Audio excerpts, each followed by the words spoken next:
Wir wollen lesen heute Abend in Apostelgeschichte Kapitel 17. In den Veden, das sind die Sanskrit-Heilige Schriften der Hindus, findet man eine alte Geschichte über 4 Blinden. Die Pointe der Geschichte ist, wie ist Gott? Was ist die Beschaffenheit Gottes? Diese 4 Blinden, die Geschichte ist von 4 Blinden und ihrer Begegnung mit einem Elefanten. Sie wollen irgendwie herausfinden, was ein Elefant ist. Ein Blinder fasst ihn beim Rüssel an und sagt, ein Elefant, ja, das ist wie eine Riesenschlange. Der zweite trifft ihn am Schwanz und sagt, nein, ein Elefant ist etwa wie ein Strick.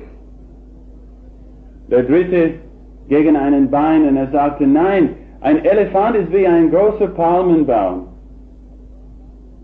Und der vierte gegen seine Seite und er sagte, nein, ihr habt keiner von euch recht, ein Elefant ist wie eine Mauer. Und so die Geschichte geht weiter. Wir kommen zu Gott von vielen Seiten und niemand kann wirklich behaupten, dass er Gott erkennt oder er verstanden hat. Irgendwie, wir erkennen alle Gott auf unsere Art. Und die Summe dessen, was wir erkennen, das ist Gott. Wie kann man den unsichtbaren Gott erkennen? Das ist unsere Frage heute Abend. Und unsere Antwort heute Abend ist nicht aus den Veden. Die Antwort auf die Frage werden wir suchen heute Abend in der Heiligen Schrift, in der Bibel.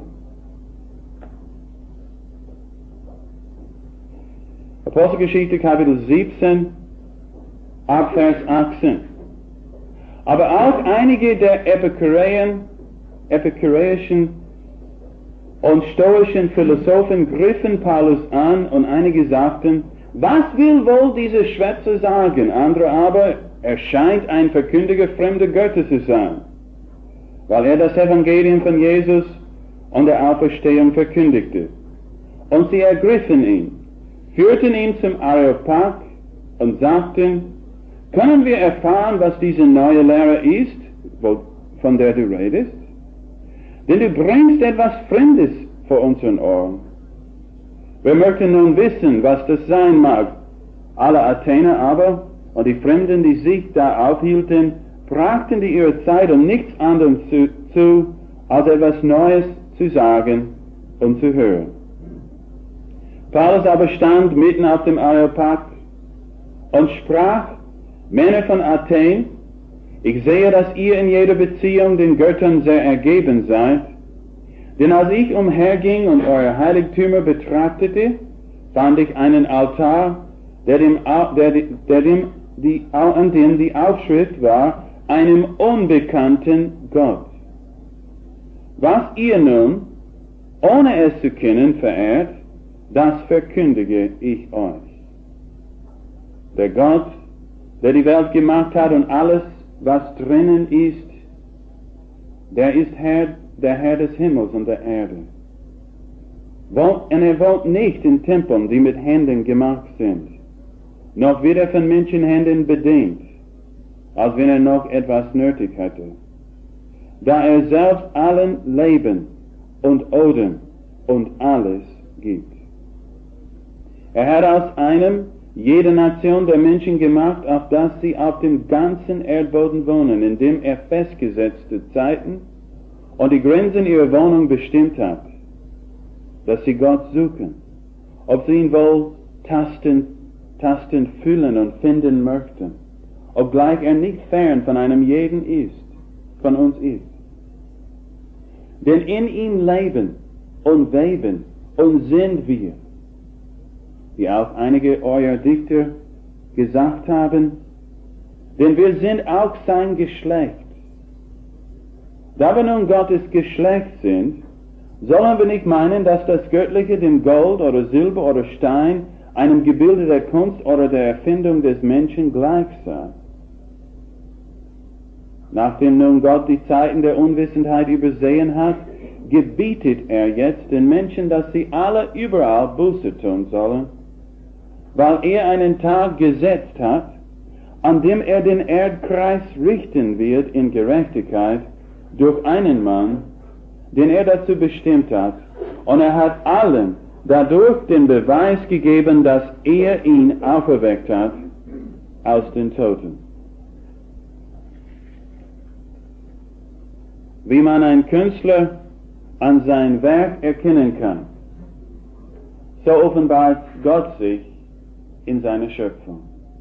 Eigentlich im Römerbrief ist es so zum Ausdruck gebracht worden: Wir erkennen an dem Gemachten, das griechische Wort Poiema, an dem Meisterwerk, das ist das Wort, von dem wir unser Wort Poet oder poetisch, Dichtung bekommen. Durch diese Epos Gottes, dieses Meisterwerk, erkennen wir, sagt Paulus, etwas von seiner Göttlichkeit, seiner Allmacht, sein unsichtbares Wesen.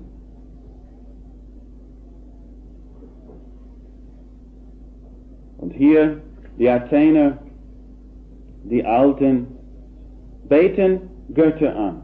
Eine Stadt voll Götter. Paulus, lesen wir in Vers 16, wurde erregt im Geist, als er die Stadt voll von Götzenbildern sah. Er sagte: Leute, ihr seid den Göttern sehr ergeben, wie ich sehe, durch diese Gegenstände eurer Verehrung. Und falls sie irgendeinen Gott durch Vernachlässigung beleidigt hätten, das wäre aber schlimm, bauen sie ein Altar zu dem ihnen unbekannten Gott.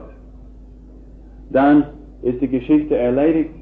Das Altar gebaut, der Gott kann sich nicht aufregen. Naja, alles ist gedeckt. Pascal sagte, der große französische Mathematiker, dass in jedem Menschen es einen Hohlraum gibt, ein Vakuum. Ein gottförmiges Vakuum, das nur Gott erfüllen kann. Aristoteles wurde einmal gefragt, was ist der Mensch? Seine Antwort nach Überlegung: ein zweibeiniges Tier. Denn ein junger Schüler ist auf den Hof gelaufen, hat den Hang gefangen und ist reingekommen in die Schule.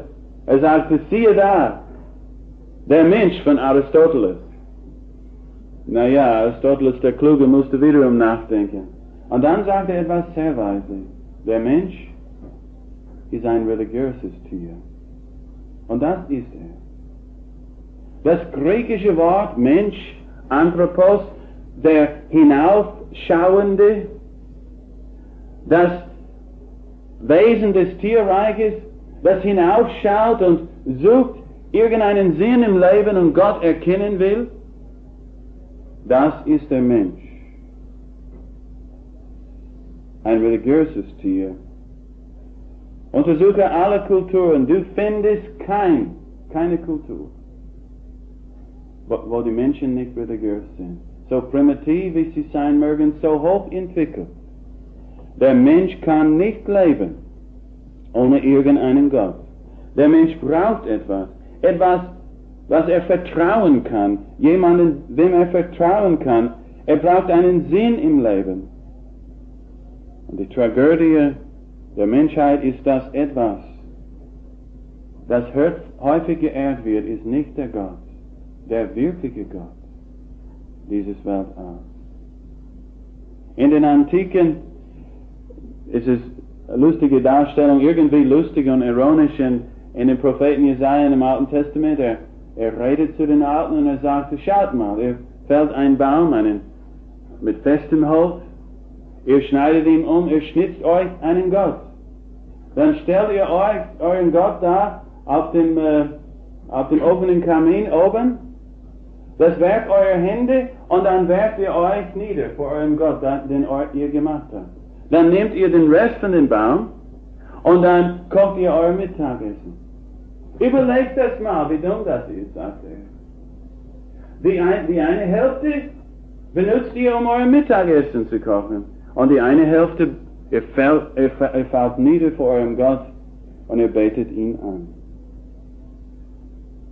Die Tragödie, das menschliche Phänomen, das religiöse Tier betet die Werke seiner Hände an. Die Erfindungen seines Gehirns. Das, was er tun und erreichen kann.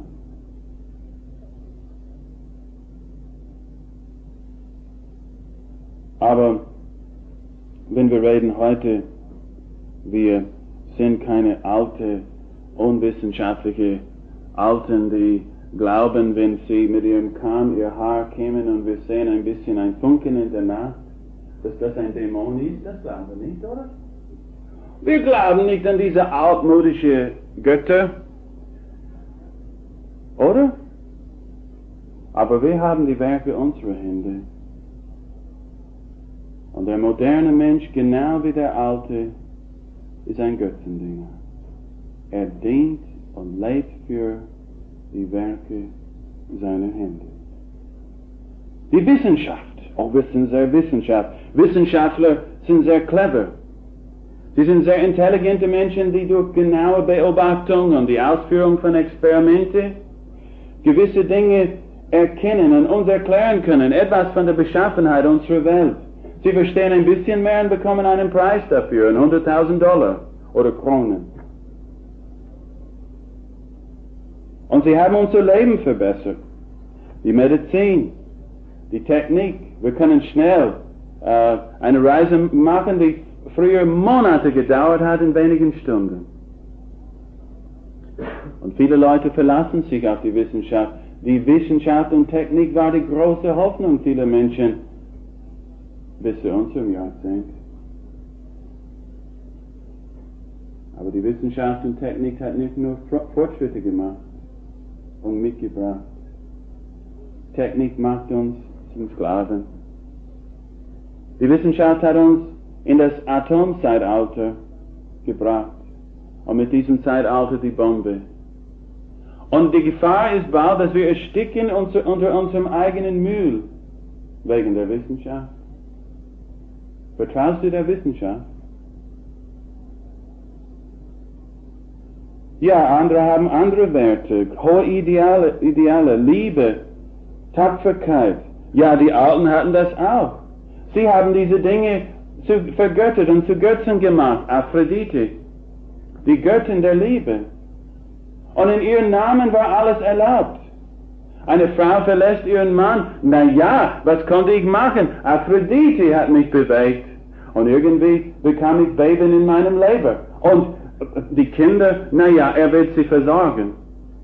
Aber wir sind wissenschaftlich heute. Aber die Sekretärin, beeindruckt von ihrem Chef, er weiß sich, wie er sich geben soll in der Firma. So ist er nicht daheim. Straßenengel und Hausteufel ist er.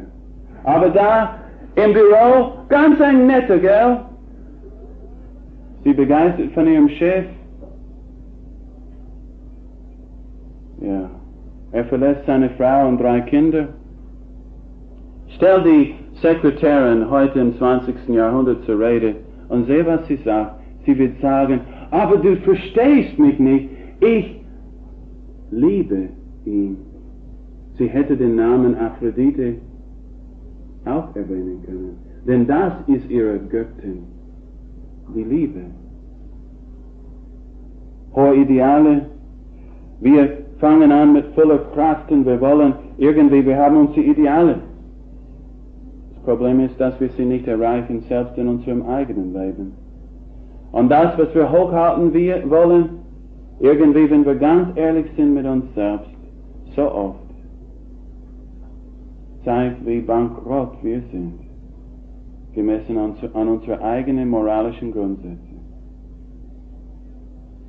Manche haben ihre Karriere, das wollen sie verwirklichen, sich selbst verwirklichen in ihrer Karriere oder durch andere Mittel.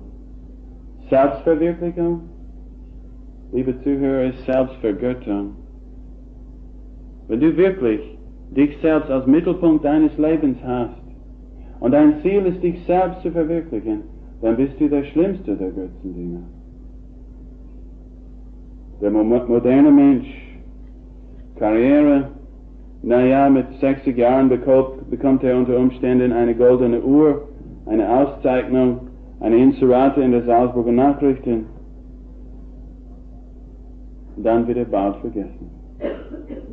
Stützen wir uns auf diesen Gott? Unsere moderne Götter sind nicht besser als die Götter der Antiken. Der einzige Unterschied war, dass sie ihre Götter mit Händen dargestellt haben. Wir beten sie genau an, so an, wir Modernen heute. Es gibt noch ein lustiges Kapitel, nicht so lustig, in Jesaja. Der Mann, der den Baum gefällt hat und sein Frühstück gekocht hat und dann ein Götze aus dem anderen Teil gemacht hat, vergesst ihn nicht. Er vertraut auf diesen Gott, den er gemacht hat. Und dann kommt der Feind in den Dorf. Und der Feind greift den Dorf an. Und jetzt muss er fliehen. Was tut sein Gott für ihn? Ja, er muss ihn zusammenpacken, seinen schweren Gott. Das ist das größte Wertgegenstand im ganzen Haus. Und stattdessen, dass sein Gott ihn errettet hat, muss er seinen Gott tragen und seine Fortschritte werden verlangsamt durch das, worauf er sich verlassen hat. Oh ja, ist es nicht wahr? Früher oder später kommen wir drauf, dass das, was wir angebetet haben, wenn es nicht Gott ist, das fördert uns nicht. Das richtet uns zugrunde. Die erste Frage, die ich stellen heute Abend aufgrund dieses Textes, ist, wo wohnt dein Gott? Wo lagerst du ihn? Wo hält er sich auf? Wir lesen hier in Vers 24.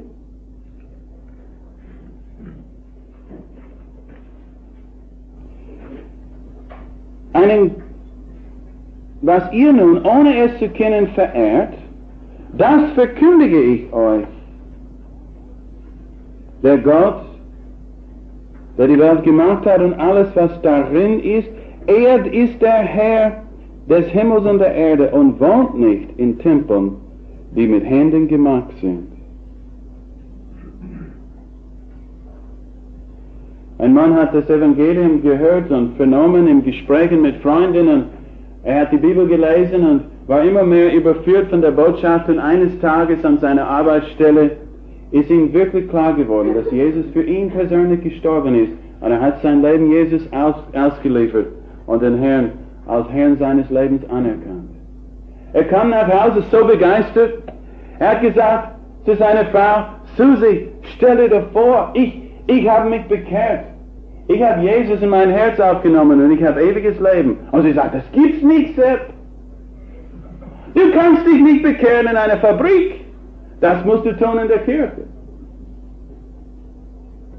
Einer hat gesagt: Naja, Gott ist wie mein Fahrer. Ich sehe ihn wochentags nicht und sonntags verstehe ich ihn nicht. Das Problem ist, dass wir neigen dazu, wie die alten Heiden zu denken. Wo wohnt dein Gott? Wohnt der Schöpfer der Himmel und der Erde in einem Haus mit Händen gemacht? Überleg das mal. 15 Meter mal 30 Meter mal 10 Meter. Und da wohnt Gott, der die Himmel und Erde geschaffen hat. Mein Problem ist, wenn ich so denke, dass meine Neigung ist, meine Tendenz zwangsläufig ist, mein Leben in zwei Abteilungen zu unterteilen.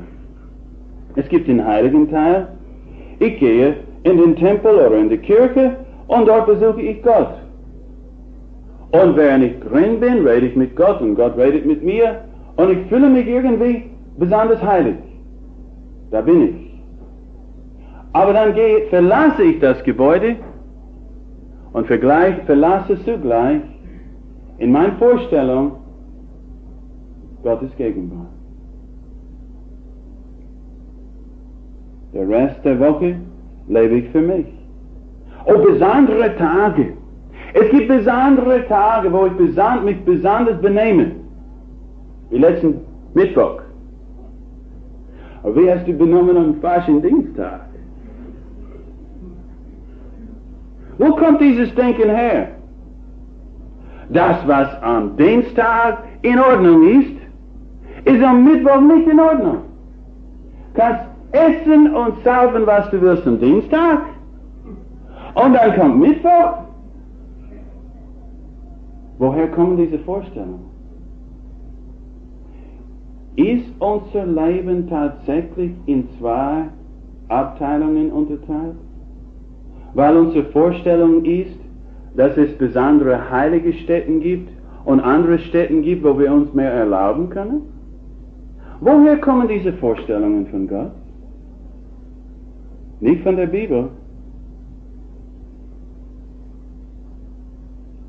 Und der Betrug an der Sache ist, dass wenn ich manchmal an einem besonderen Ort bin und manchmal zu einem bestimmten Anlass nach bestimmten Grundsätzen mich verhalte, dass ich ein gutes, heiliges, frommes Gefühl dabei habe. Und ich meine, ich würde es nicht in so vielen Worten sagen, aber ich bin aber, hier. Und ich bin eben so. Aber in Wirklichkeit, wenn man mein ganzes Leben anschaut, ist das ein heidnischer Betrug.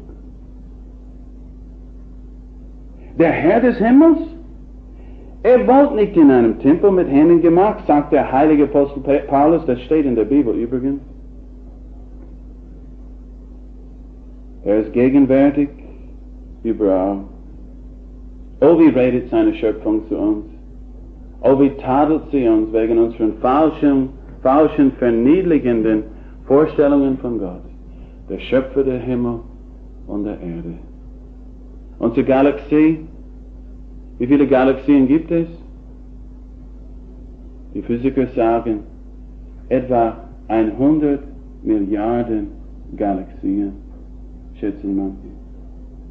Eine Galaxie hat vielleicht 100 Milliarden Sterne oder Planeten, schätzen Sie. Manche sind größer, manche sind kleiner. Unser ist einfach ein kosmischer Spaziergang. Das ist wirklich wie eine Milchstraße, wie ein bisschen Milch ausgeschüttet in dem Universum. Es ist nicht mehr. Jetzt haben Sie entdeckt, die große Mauer, sagen Sie. Unsere Galaxie, die Milchstraße, ist etwa 100.000 Lichtjahren lang und ich glaube, ich vergesse wie breit, aber nicht sehr breit, nur 100.000 lang, der größten Dimension. Die große Mauer, die gerade entdeckt wurde von den Harvard-Wissenschaftlern, ist 500 Millionen Lichtjahren lang und 20 Millionen Lichtjahren tief und 200 Millionen Lichtjahren hoch. Und wenn wir dies nicht nur Makrokosmos, sondern Mikrokosmos anschauen, denken wir an ein Elektron. Früher hat man gemeint, das ist das kleinste Teilchen, aber jetzt weiß man von Neutrinos, oder wie heißen sie auf Deutsch? So etwas. Ein Elektron. Wie groß ist das Ding? All ich weiß, es ist 0, es ist Punkt 0,0000000 x Millimeter. Aber wie groß ist das wirklich? Wenn du ein Elektron vergrößern würdest, so groß wie ein Apfel, und einen Menschen proportional vergrößern würdest, wäre der Mensch so groß, dass er das Solarsystem in seiner Palm seiner Hand halten könnte, und er brauchte eine Lupe, um die Sonne zu sehen. So groß ist ein Elektron. Und ein Tropfen Wasser, du siehst jeden Tag Tropfen Wasser, so viele Molekülen, H2O, so viele. Wären die Molekülen Sandkerne, könnten wir eine Autobahn bauen von Paris nach Moskau mit den Sandkörnern. So viele in einen Tropfen Wasser. Und du meinst, dass der Gott, der das erfunden hat, dass er wohnt in 10 Meter mal 10 Meter mal 30 Meter Mahlzeit.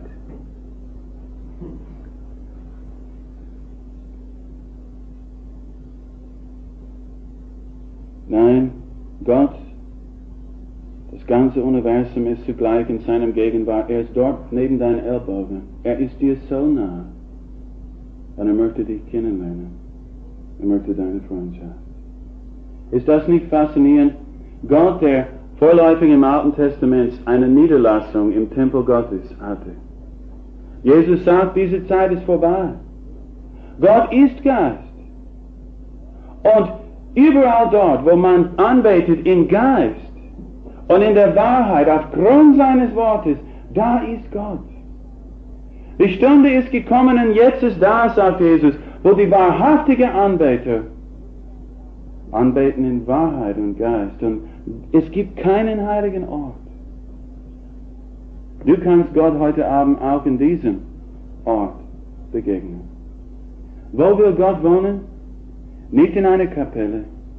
Er will sich häuslich einrichten in deiner Persönlichkeit. Er will dich bewohnen. Er will, dass du sein Tempel wirst. Er möchte Freundschaft mit dir pflegen.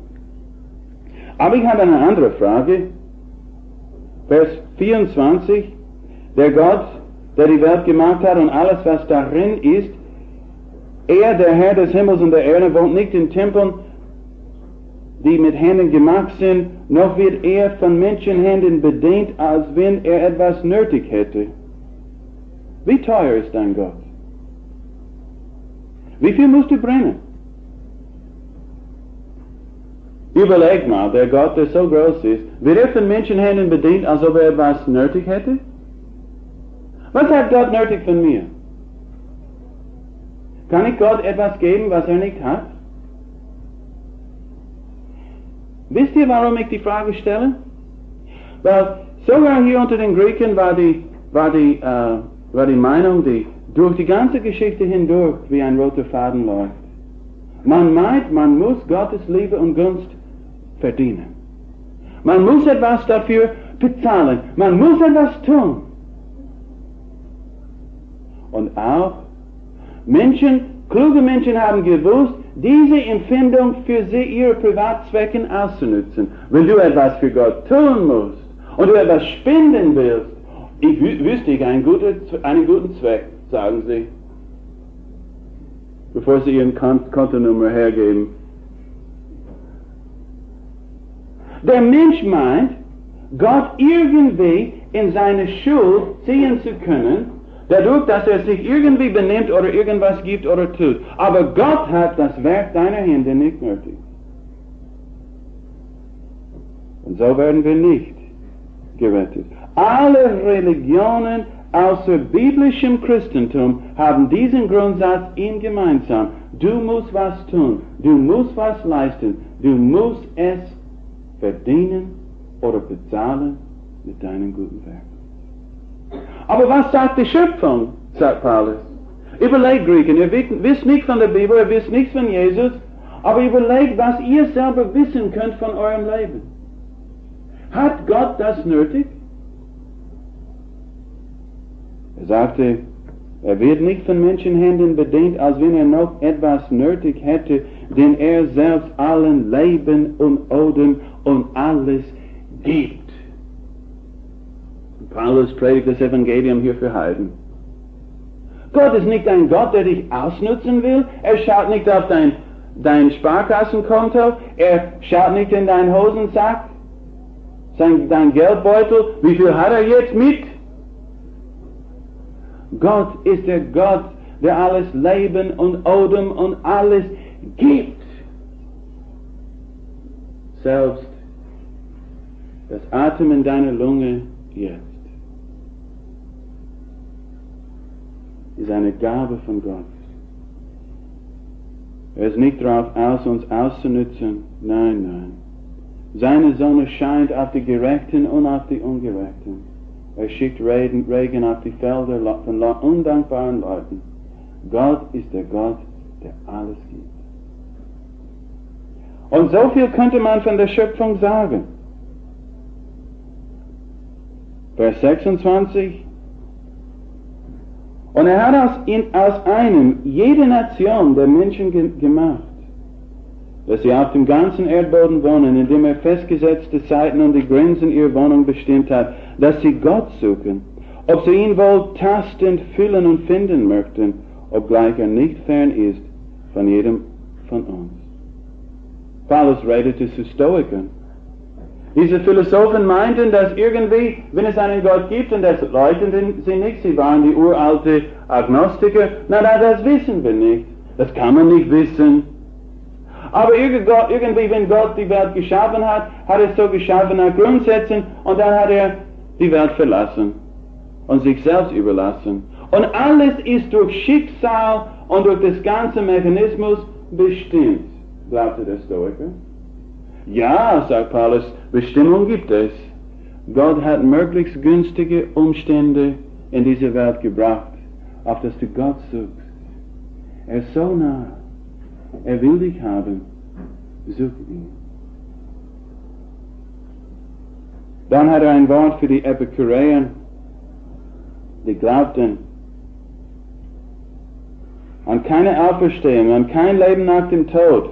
Lucius, der große Epikureer, sagte, nach dem Tod lösen sich unsere Atomen auf und die Atomen selbst sehen Verwesung. Es gibt keine Auferstehung. Und Paulus sagt, nein, das stimmt nicht. Ein Mensch ist schon auferstanden und er wird diese Welt richten. So wir sehen, Gottes Offenbarung in der Schöpfung. Hast du je überlegt, wie viel man von der Schöpfung lernen kann über Gott? Aber jetzt wollen wir noch weiter zurückgehen. Johannes Kapitel 1. Das ist Seite 114 im Neuen Testament. Gottes Offenbarung in der Schöpfung haben wir betrachtet. Jetzt versetzen wir uns noch weiter zurück in der Urzeit. Ich weiß nicht, was du für eine Erklärung für dein Dasein hast, für das Weltall hast. In der Schule lernt man von einem Urknall. Gut. Gehen wir davon aus heute Abend, dass die Urknallstheorie stimmt.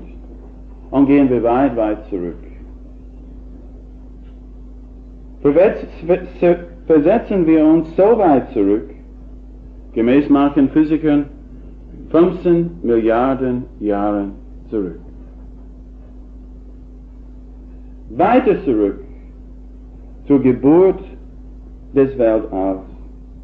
Die Zeit jetzt ist Planckzeit 10 minus 43 hochgeschrieben. Das heißt, die Entstehung der Erde in der ersten Bruchteil der ersten Sekunde, ein Bruchteil so klein, dass sich zum Ausdruck gebracht wird mit einem Nuller, einem Punkt, 43 Nuller, 1, es ist Planck-Zeit 10 mal minus 43. 100 Millionen Galaxien, 100 Millionen Milchstraßen sind jetzt zusammengepresst in ein unvorstellbarer kleinen Maß, etwa so groß wie ein Molekül von Wasser. Mit einer ungeheuren, unvorstellbaren Hitze. Die Energie des ganzen Universums ist jetzt auf einen Punkt so groß wie ein Molekül. 4 grundlegende Kräfte der Natur oder Physik, Schwerkraft, Elektromagnetismus, die starke Atomkraft, die schwache Atomkraft, sind jetzt vereinigt in einer Macht. Es ist nur eine Kraft. Vergiss jetzt mit mir und mit dem Physiker alles, was du weißt über Leben, wie es ist, und alles, was du weißt über Grundsätze, denn jetzt sind wir zurück zum Urgrundsatz. Hier am Beginn bricht selbst das Vorstellungsvermögen der Physiker zusammen. Ein vernünftiger Mensch, sein Vorstellungsvermögen hat lange zusammengebrochen. Aber der Physiker, er hat so viel Vorstellungsvermögen. Aber immer noch, Planckzeit 10 minus 43 hochgeschrieben. Hier bricht alles zusammen. Und die Physiker wissen nicht weiter, aber liebe Zuhörer, einige Fragen bleiben offen. Sie schreien nach einer Antwort. Was war vor Planckzeit 10 minus 43 hochgeschrieben? Woher Materie oder Energie, selbst wenn sie auf dem Raum eines Molekuls zusammengepresst ist, woher Energie und Materie? Ist sie ewig? Solche Auswirkungen wissen wir selbst eine Ursache voraus. Ist es so, dass jetzt wir so weit zurück sind, dass eine Auswirkung keine Ursache hat? Auf Hochdeutsch, Urknall. Okay, gut. Wer hat geknallt? Das ist die Frage. Selbst bei dieser Theorie.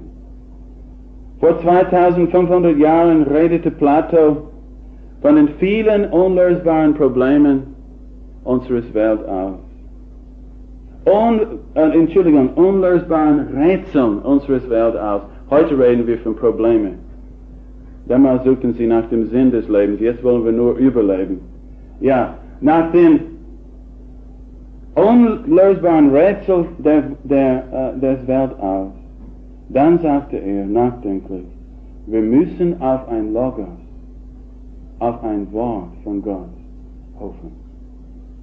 Und hier, liebe Zuhörer, in diesem unvorstellbaren Moment, nur ein Atomphysiker kann es sich vorstellen, und er kann nicht weiter zurück, gehen wir noch weiter zurück, aus Planck 10 minus 43 hochgeschrieben. In diesem unvorstellbaren Moment, im Anfang, war das Logos schon da. Im Anfang war das Wort, lesen. Und das Wort war bei Gott. Und das Wort war Gott. Dieses war im Anfang bei Gott. Alles wurde durch dasselbe und ohne dasselbe wurde auch nicht eines, das geworden ist. In ihm war Leben. Und das Leben war das Licht der Menschen. Und das Licht scheint in der Finsternis. Und die Finsternis hat es nicht erfasst. Das gewaltige Weltall lag in den Gedanken Gottes wie die ungeborenen Wälder in der Schale einer Buchecke. Planck minus 43. Im Anfang war das Wort. Schon da. Logos, das Wort, zugleich die Botschaft, die mittels des Wortes ausgesprochen wird. Der Schöpfer aller Dinge. Alles wurde durch das Wort und ohne dasselbe wurde auch nicht eines, das geworden ist. Der Schöpfer aller Dinge, der Erbe aller Dinge, der ewige Sohn Gottes sprach und rief das Weltall ins Dasein. Wie der neutestamentliche Schreiber schreibt, das Sichtbare bestand aus dem Unsichtbaren. In ihm war das Leben, der Urquell des Lebens war er und ist er. Der Schöpfer alles Lebens. Und Leben, das in ihm war, das Leben war das Licht der Menschen. Wenn du heute konfrontiert wirst mit Leben, was denkst du? Ich habe einen Freund in Texas, er war ziemlich ein harter Brocher. Er hat das Evangelium gehört und die Bibel ein bisschen angehorcht. Na ja, sagte er, aber ich bin ein vernünftiger Mensch. Dann kam sein erster Bub zur Welt. Und dort im Kreissaal, in Zittern, brach er zusammen und sagte, es muss einen Gott geben. Konfrontiert mit Leben. Wir sind jeden Tag mit Leben konfrontiert. Woher ist Leben? Leben ist Licht auf den Sinn des Lebens. Leben wirft Licht auf den Sinn meines Lebens. Wenn ich nur weit genug denken würde, wenn ich nur das fassen würde, was ich um mich herum in der Schöpfung vernehme, wahrnehme. Das Licht der Schöpfung scheint in der Finsternis, aber die Menschen sind verfinstert. Sie haben andere Alternativerklärungen und sie erfassen nicht Gottes fantastische Selbstoffenbarung. Das Licht scheint in die Finsternis, Vers 5, und die Finsternis hat es nicht erfasst. Das ist die erste Offenbarung Gottes. Und jetzt Gottes letzte Offenbarung, sein letztes Wort. Vers 14. Und das Wort wurde Fleisch und wohnte unter uns. Und wir haben seine Herrlichkeit angeschaut. Eine Herrlichkeit als eines Eingeborenen vom Vater, voller Gnade und Wahrheit. Vers 18. Niemand hat Gott jemals gesehen. Der eingeborene Sohn, der in des Vaters Schoß ist, der hat Gott kundgemacht. Das Wort wurde Fleisch. Ich erzähle öfters eine Geschichte, ich wiederhole sie, denn ich kenne keine bessere, von einem Bauern, der nannte sich Agnostiker, seine Frau war gläubig. Sie ging zur Gemeinde an einem Sonntag, zu einem Weihnachtsfest, und der Mann blieb daheim am Christtag.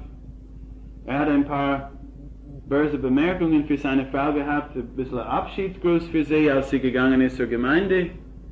Und dann blieb er da im Bauernhaus. Dann kam ein Sturm, ein Eissturm. Wir nennen das auf amerikanisch Blitzart. Ihr meint hier in Österreich, das sei ein Skier, aber das ist ein Eissturm. Ihr lernt jetzt, was ein Orkan ist, werdet ihr eines Tages lernen müssen, was ein Blitzart ist. Jedenfalls, wenn ein Blitzart kommt im Mittelwesten, sinkt die Temperatur. Es kann sein, innerhalb von einer Minute kann die Temperatur um 30, 40 Grad sinken.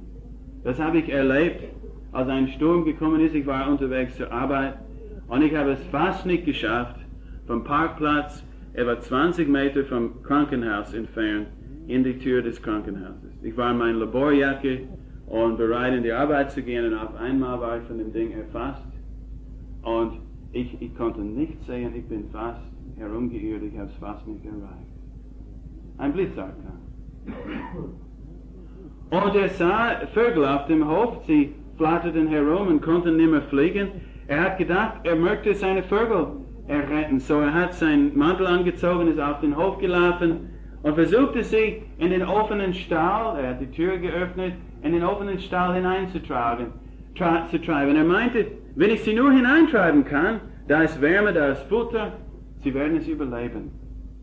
Aber je mehr er sich bemüht hat, desto mehr sind die Vögel davon geflattert mit ihrer letzten Energie. Und bald bei Erschöpfung sagte er zu sich, verstehen Sie, die blöden Vögel, mich nicht? Ich möchte ihnen nichts antun. Ich möchte sie nur retten. Aber sie verstehen mich nicht. Oh, wenn ich nur Vogel werden könnte. In dem Moment ist ihm die Bedeutung Weihnachtens klar geworden. Am Anfang war das Wort. Und das Wort war Gott. Die Finsternis hat seine Botschaft nicht erfasst. Und so das Wort ward Fleisch. Die Menschwerdung des Herrn Jesus. Gott, der Schöpfer selbst, beachte das, die ersten 3 Verse. Der Sohn Gottes ist der Schöpfer des Universums. Poetischerweise sagt Hiob, er hing den Norden, er hat den Norden bestimmt, die Erdeachse. Er hing die Erde auf dem Nichts und er garnierte den Himmel mit Sternen durch sein Hauch. Er verzierte den Himmel mit Sternen. Er, der das Weltall nicht fassen kann, wurde Mensch und wohnte unter uns. Er wohnte unter uns. Und der griechische Begriff heißt ganz einfach, er zeltete unter uns. Das nennen wir auf Deutsch die Stiftshütte, Gottes Zelt in der Wüste. Und im Alten Testament hat Gott tatsächlich eine Niederlassung seiner Gegenwart gehabt in diesem Zelt. Und Leute haben Gott da genaht, in diesem Zelt. Wir nennen dieses Zelt auf Englisch the Tabernacle.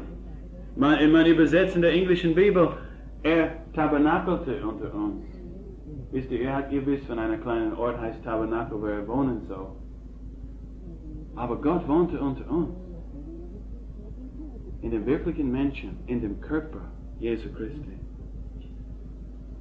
Eben wie die Herrlichkeit Gottes von Dachsfellen und verschiedenen schönen Stoffen hier überzogen und verborgen bleibt vor Menschen.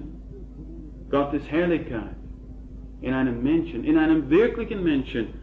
37 Grad Körpertemperatur, Blutdruck 120 über 80 Millimeter Quicksilver oder Mercury, sagt man auf Englisch, Hg.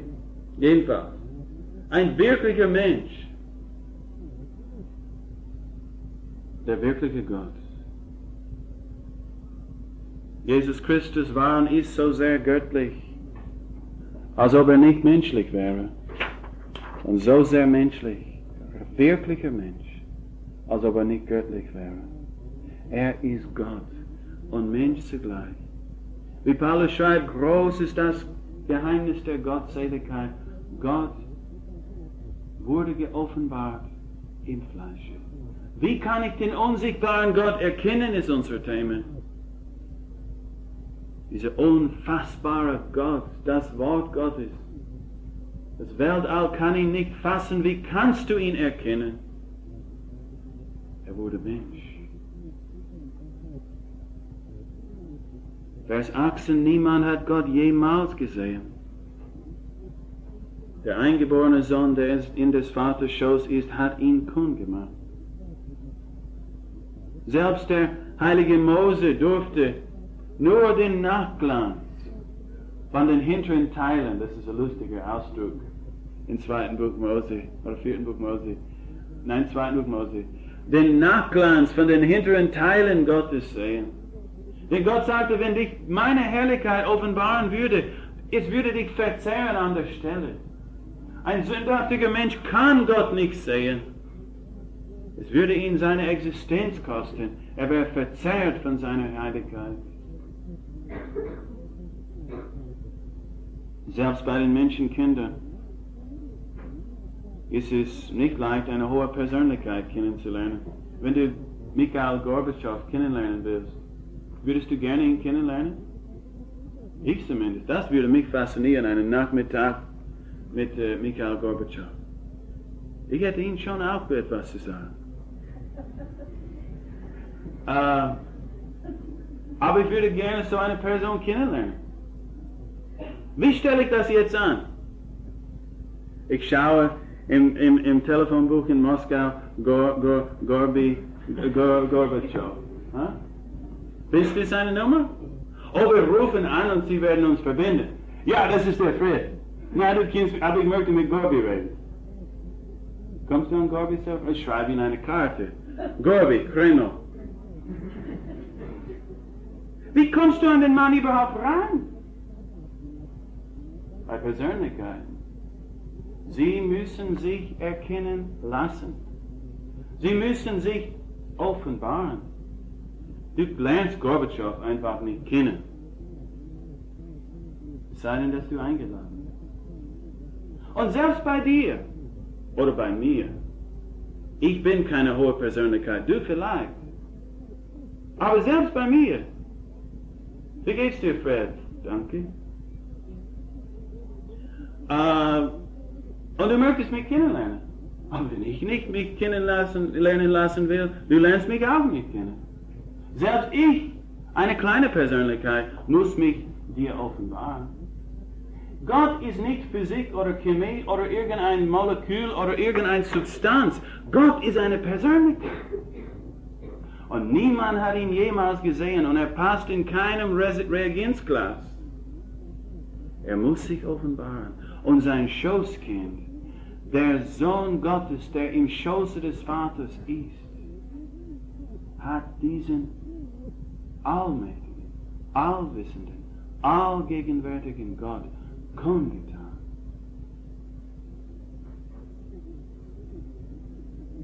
Kolosserbrief sagt es so. Er ist das Bild des unsichtbaren Gottes, die Fülle der Gottheit leibhaftig. All das, was Gott ist, nicht ein Stück von Gott, aber Gott in seiner ganzen Fülle leibhaftig als Mensch. Johannes Kapitel 14, lesen wir zusammen. Seite 135, Johannes Kapitel 14, Vers 6.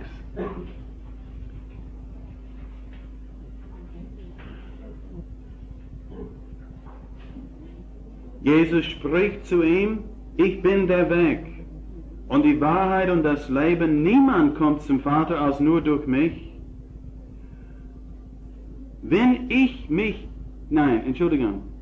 Niemand kommt zum Vater als nur durch mich. Wenn ihr mich erkannt hättet, so würdet ihr auch meinen Vater erkannt haben. Und von jetzt an erkennet ihr ihn und habt ihn gesehen. Philippus spricht zu ihm, Herr, zeige uns den Vater und es genügt uns.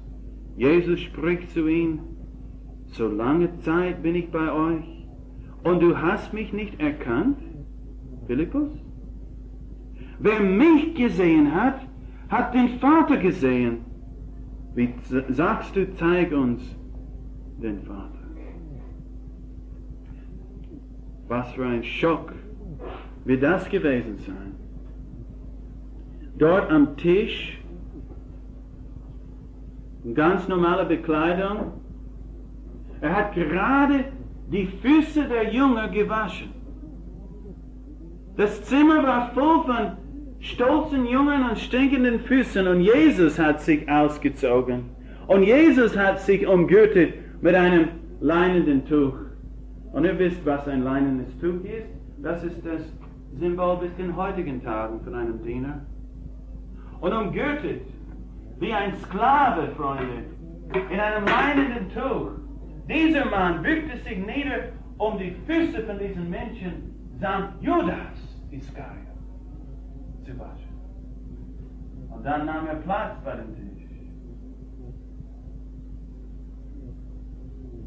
Und er sagt, Leute, derjenige, den ihr jetzt anschaut, das ist der lebendige, wahrhaftige Gott. Ich bin ihn. Wenn du mich, Jesus Christus, gesehen hast, hast du den Vater gesehen. Und dort um den Tisch essen sie ein Mahl, ihr letztes Mahl mit ihrem geliebten Herrn. Und Johannes lehnt seinen Kopf an die Brust des Herrn. Ihn befreundet mit Gott, Leute. Überlegt es mal. Ihn befreundet mit Gott. Mit dem Schöpfer des Universums. Und eben deswegen ist er gekommen. Er will, dass du ihn erkennst, wie er ist.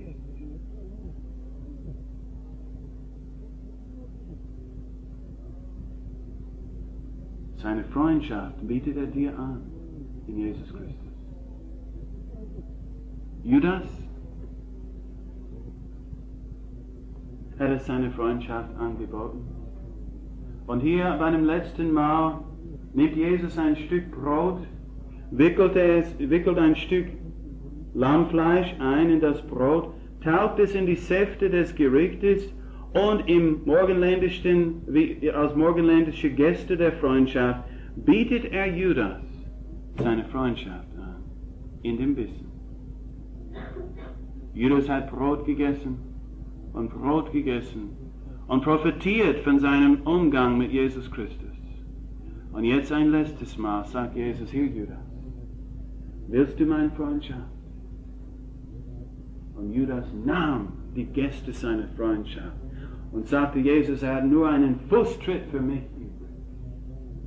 Der mein Freund, mein vertrauter Freund, der Brot um meinen Tisch aß, sagte er, hat seine Ferse gegen mich erhoben. Aber warum ist er gekommen? Um uns zu zeigen, wie Gott ist. Gott in seinem Freundschaftsangebot seine Gäste an uns Menschen. Kein Wunder, dass Johannes später geschrieben hat in 1. Johannesbrief. Was von Anfang an war, was wir Apostel gehört, was wir mit unseren Augen gesehen, was wir angeschaut haben und unsere Hände betastet haben vom Wort des Lebens. Und das Wort ist geoffenbart worden, das Leben. Und wir haben gesehen und bezeugen und verkündigen euch das ewige Leben, das bei dem Vater war und uns geoffenbart worden ist. Was wir gesehen, Leute, und gehört haben, verkündigen wir euch, damit auch ihr mit uns Gemeinschaft habt. Und zwar ist unsere Gemeinschaft mit dem Vater und mit seinem Sohn, Jesus Christus. Dieses schreibe ich euch, damit eure Freude vollkommen sei. Hörst du nicht in dieser Stelle die Verwunderung an der Stimme von diesem 80-jährigen Mann? 50 Jahre später, 50 Jahre nach den Erlebnissen mit Jesus, er muss es immer wieder wiederholen, er sagt, Leute, wir haben mit Augen gesehen. Ich saß am Tisch, ich lehnte meinen Kopf an seine Brust, ich habe es erlebt, ich weiß, wie Jesus riecht. Und das verkündige ich euch. Gott möchte deine Gemeinschaft haben. Er möchte, dass du ihn kennenlernst. Er möchte, dass du in Gemeinschaft mit uns bist. Und unsere Gemeinschaft ist mit Gott. Und tief neigt der Himmel sich zu armen. Emmanuel wollte sich uns nahen, sagt der Liederdichter. Gott wurde Mensch. Oh, welch Erbarmen. Oh, welch Erbarmen. Ihr könnt ihn erkennen und Gemeinschaft pflegen mit dem lebendigen Gott. Und wie ist Gott? Der unermessliche, allmächtige, allwissende Gott. Wie ist er? Wer mich gesehen hat, sagt Jesus, hat den Vater gesehen. Jesus von Nazareth. Klingt gut heute, oder? Weißt du, wie das geklungen hat im Ohren von einem Juden in Judäa? Das ist etwa wie Jesus von Ostfriesen oder Burgenland, je nachdem, wo du deine Witze her hast. Denn sie haben die Witze damals über die Galiläer erzählt. Die sagten, der große Pharisäer, kann etwas Gutes, oder nein, das war eigentlich Nathanael, der Apostel des Herrn, kann etwas Gutes aus Galiläa kommen, aus Nazareth kommen? Er hat das Empfinden über Nazareth gehabt, das die Westdeutschen jetzt haben über Trappis, über einen Trabant. Der Erbe aller Dinge kam als ein Mensch armer Herkunft in unserer Welt. Ein Handwerker in einer Krippe gelegt. Überlegt es mal. Gott selbst Fleisch geworden in einer Krippe. Und selbst die Ärmsten unserer Welt und selbst die Verachtetsten können den Weg dahin finden. Nicht ein Königspalast. Wie ist Gott? Wer Jesus gesehen hat, hat den Vater gesehen. Wie ist Gott? Ich möchte mich nicht mit Gott vergleichen, aber ich muss das heute Abend. Ich werde nicht so gut aussteigen. Wie ist Gott? Er ist barmherzig.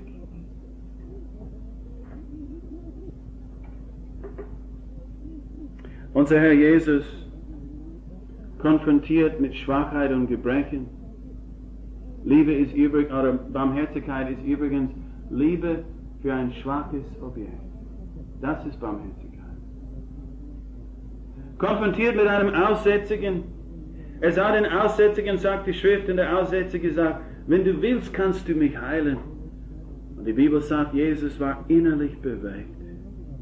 Etwas ging vor sich in seine Eingeweide. Er war getroffen. Es gab ihm einen Stich tief in seinem Herzen. Und der Text sagt, innerlich bewegt, rührte er ihn an. Und das griechische Wort ist so. Hier ist das, was der Text sagt. Er rührte ihn an. Es ist das intensivste Wort in der griechischen Sprache für körperlichen Kontakt zwischen Menschen. Mit einem leprakranken Menschen, Leute. Mit seinen stinkenden Fetzen und verdorbenen, verrotteten Fingern, keine Ohrwaschel und so weiter. Furchtbar. Meistens keine Nase. Unrein und hässlich. Aber er hatte ein Problem. Überall, wo er hingegangen ist, musste er schreien, unrein! Unrein! Und wenn das dein Urteil ist über dein eigenes Leben jahrelang, hast du mehr als körperliche Probleme. Jesus fasste ihn an und rührte ihn an. Ein blinder Bettler auf der Straße, Jesus unterwegs nach Jerusalem mit seinen Jüngern, das letzte Mal.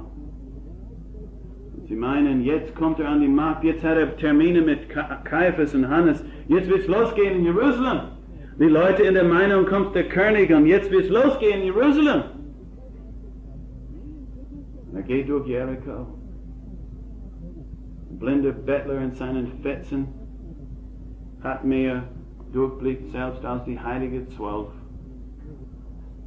Er rief, Sohn Davids, erbarme dich meiner. O Sohn Davids, erbarme dich meiner. Und die Leute haben gesagt, hör auf, du blinde Bettler. Sei still in deinen Fetzen. Weißt du nicht, er ist unterwegs nach Jerusalem? Und Bartimäus schrie noch lauter, Sohn Davids, erbarme dich meiner. Und der Text sagt, als er ihn hörte, stand er still. Überlegt es mal. König Israels, noch mehr der König des Universums, an seine Spur gestoppt von dem Schrei eines blinden Bettlers.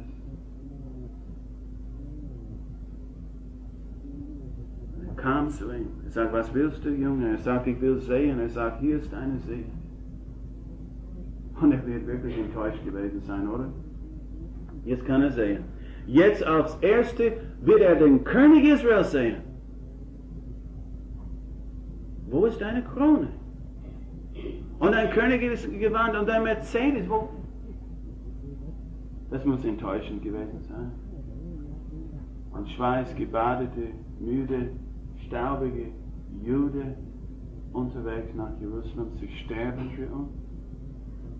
Wie ist Gott, liebe Zuhörer? Gott ist barmherzig. Als der barmherzige Samariter den Mann in den Graben sah, reagierte er nicht wie der Priester und der Levit. Er war innerlich bewegt und zur Tat getrieben. Er stieg hinab von seinem Lasttier. Er ging zu dem Mann. Er hat seine Wunden verbunden, vermutlich mit Kleidungsstücken von seinem Leib. Er hat ihn auf sein Esel getan und musste zu Fuß gehen zur Herberge. Er hat ihn gepflegt durch die Nacht. 2 Tageslöhne dem Besitzer gegeben und gesagt, wenn es mehr kostet, bezahle ich das dir gerne. Ein barmherziger Samariter. Wie ist Gott? Und wahrhaftig zur Rede gestellt, wer bist du eigentlich? Sagt Jesus zu den Juden, ich bin durchaus das, was ich sage. Das ist eine interessante Sache. Bist du das, was du sagst? Ich weiß, der Mensch, ja, die Lippen sind den Füßen immer voraus, nicht wahr? Man redet immer ein bisschen besser, als man tatsächlich ist und tatsächlich lebt. Jesus Christus konnte sagen, ich bin durchaus in allen Einzelheiten das, was ich sage. Meine Worte entsprechen meine Taten. Ich bin die Wahrheit. Aber die Wahrheit muss in die Tat umgesetzt werden. Und Wahrheit in die Tat umgesetzt ist Gerechtigkeit. Wie ist Gott? Oh, fragt die Pharisäer. Die Pharisäer kommen zu Jesus mit einer Frau, die sie in Ehebruch erwischt haben. Auf frische Tat ertappt, sagen sie. Und Mose sagt, Herr Jesus, eine solche Frau gehört gesteinigt.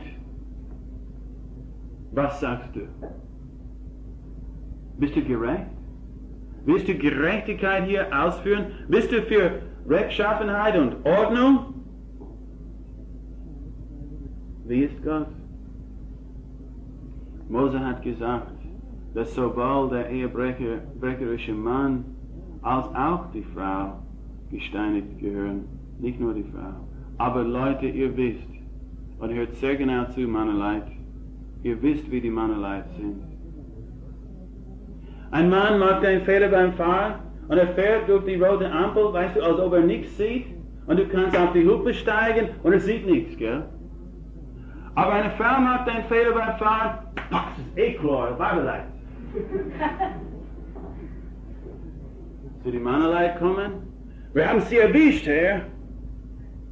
Oh, aber wie ist Gott? Er bückt sich nieder zweimal und schreibt mit seinem Finger auf den Boden. Weißt du, was er schreibt? Ich weiß nicht, sag nicht in dem Text, aber ich weiß etwas. Im Alten Testament bückte sich Gott nieder, zweimal etwas mit seinen Fingern zu schreiben. Und es waren die 10 Gebote. Ich weiß nicht, was er schrieb, aber dieser gerechte Mensch stellte jeden Mann da bloß. Er stellte die Frage, wer von euch nicht gesündigt hat, der werfe den ersten Stein. Und die älteren Männer zuerst, sie sind vernünftiger, bis zu den Jüngsten. Sie sind gegangen. Sie haben die Stelle geräumt, bloßgestellt von einem wirklich gerechten Mann. Wie ist Gott? Menschen drehen Gerechtigkeit und das Urteil zum eigenen Vorteil. Aber wie ist Gott? Verurteilt dich niemand. Ich verurteile dich auch nicht. Das ist Gnade. Aber das ist auch, er sagte, gehe und sündige nicht mehr. Das ist Gerechtigkeit. Wie ist Gott? Gott ist gnädig. Liebe für ein unwürdiges Objekt ist Gnade. Liebe für ein schwaches Objekt ist Barmherzigkeit. Jesus konfrontiert mit einer Frau. Er ging durch Samaria, er musste gehen durch Samaria. Er hatte einen Auftrag, er suchte Anbeter für seinen Vater, sagt Johannes 4. Auf der Suche nach Anbeter. Du möchtest eine Anbetungsbewegung beginnen hier. Wo werden wir beginnen? Wir suchen Anbeter für den Vater. Oh, ein paar Uni-Professors, das wäre nicht schlecht. Ein paar Rechtsanwälte, und es gibt Wälder von Rechtsanwälten. Ärzte, es gibt Kammer voll. Wir sollen vielleicht ein paar Ärzte nehmen. Wo fängst du an mit deiner Anbetungsbewegung? Einige gescheit Leid, oder? Angesehene Leid. Jesus findet eine Frau. 5 Ehen hatte sie hinter sich gebracht. Das ist normal heute in Hollywood. Aber damals in Palästina war das nicht normal. 5 Ehen. Und jetzt lebt sie in sogenannter wilder Ehe. Jesus hat gesagt, das ist nicht Ehe. Das ist Hurerei. Und hier redet er mit einer Frau. ausgestoßen von ihrer Gesellschaft. Die Gesellschaft hat nichts mehr für sie übrig. Die Männer haben sie ausgenutzt und jetzt steht sie da leer. Aber Jesus ist auf die Suche nach dieser Frau. Und sie gewinnt Vertrauen auf ihn. Sie vertraut ihm. Obwohl sie sehr misstrauisch ist gegenüber Männern. Lies Johannes 4, wie Jesus ihr Vertrauen gewinnt. Und dann die Jünger kommen zurück. Sie haben ihr Leberkassimmel und alles sonst mitgebracht. Es ist jetzt Zeit zum Essen, Jesus. Und Jesus sagte, Essen? Kannst du essen jetzt? Du weißt nichts von der Speise, die ich habe? Leute, ich habe sie gefunden. Ich habe sie gefunden. Ich suchte sie. Ich kam hierher für sie. Ich wollte sie und ich habe sie gefunden. Und mir ist der Hunger vergangen, weil ich sie gefunden habe. Und du fragst mich, wie ist Gott? So ist Gott. Er sucht dich und er sucht dich und er will dich haben, egal wie unwürdig du gelebt hast, liebt er dich.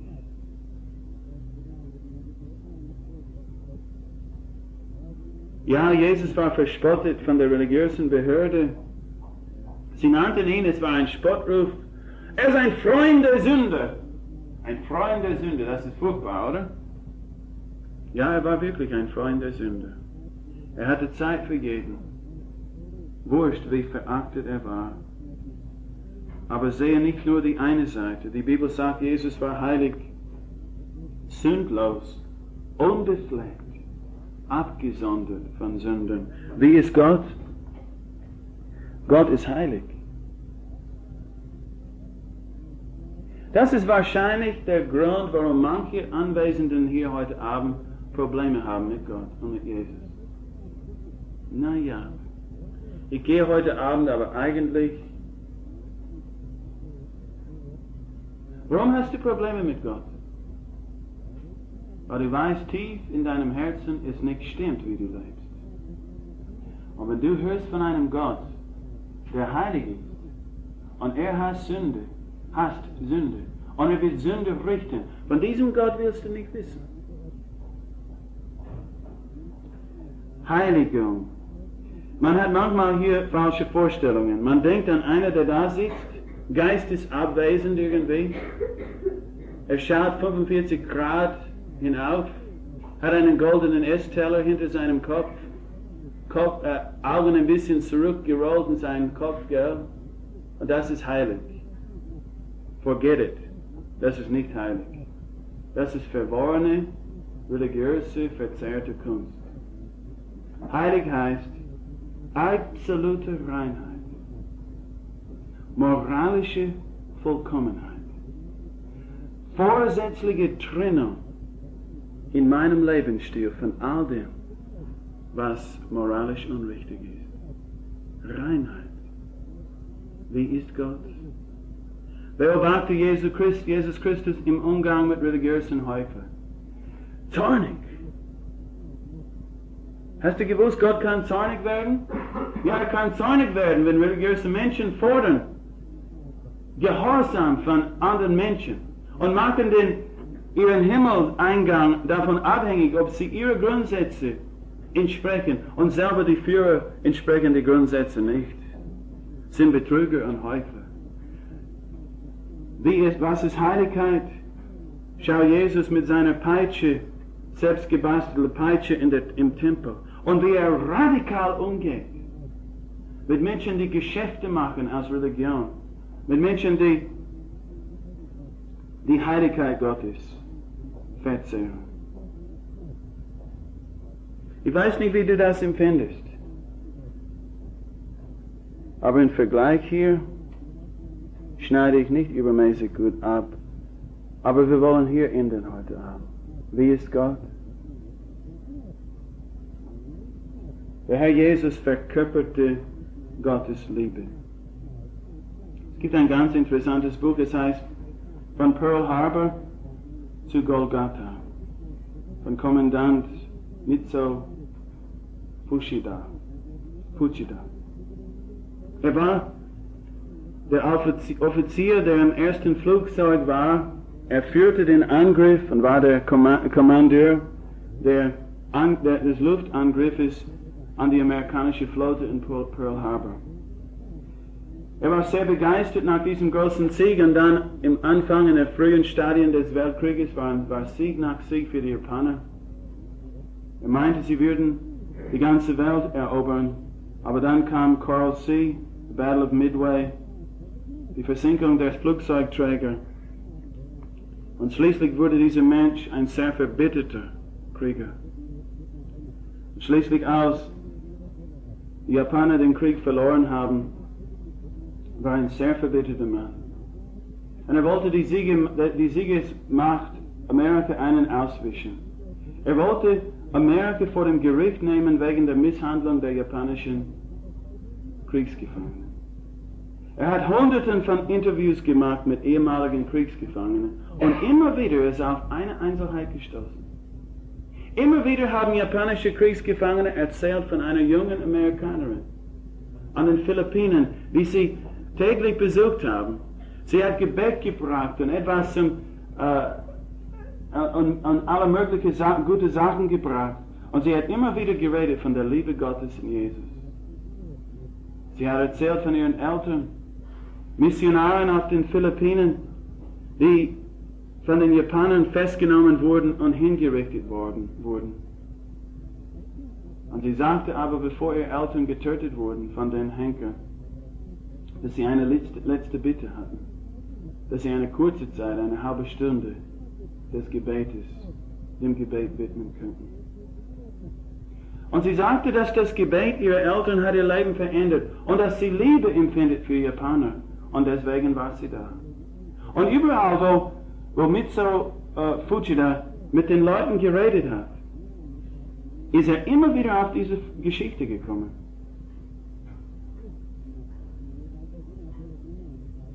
Die Amerikanerin erzählte nicht, was sie gebetet haben, nur dass das Gebet ihr Leben verändert hat. Und so Fuchida kaufte ein neues Testament. Er las Matthäus, es bedeutete ihm nichts. Er las Markus, es bedeutete ihm nichts. Er las Lukas und war fast fertig im 23. Kapitel, als er zusammenbrach vor Gott. Und in Tränen bekannte er Gott seinen Sünden. Jetzt wusste er, was die Missionare gebetet haben, bevor sie hingerichtet wurden.